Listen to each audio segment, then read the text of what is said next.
பிரியாணி செய்வது எப்படி? ஒரு பெரிய பாத்திரத்தில் நெய் அல்லது எண்ணெயை சூடாக்கவும்.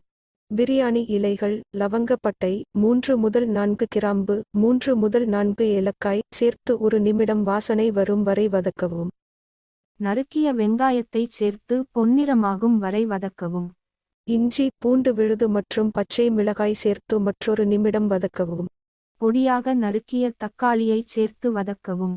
கோழியைச் சேர்த்து அதன் நிறம் மாறும் வரை சமைக்கவும். மஞ்சள் தூள், கரம் மசாலா, கொத்தமல்லி தூள், சிவப்பு மிளகாய் தூள் மற்றும் உப்பு சேர்த்து நன்றாக கலக்கவும். தயிர், புதினா இலைகள் மற்றும் கொத்தமல்லி இலைகளை சேர்க்கவும். எல்லாம் நன்றாக சேரும் வரை கிளறவும். ஊறவைத்த மற்றும் வடிகட்டிய அரிசியை பானையில் சேர்க்கவும். சிக்கன் மசாலாவுடன் மெதுவாக கலக்கவும். தண்ணீரை சேர்க்கவும். அதை ஒரு கொதி நிலைக்கு கொண்டு வாருங்கள். பானையை இறுக்கமான மூடியால் மூடி சுமார் 15 முதல் 20 வரை நிமிடங்கள் வரை சமைக்கவும். இப்போது சுவையான பிரியாணி ரெடி.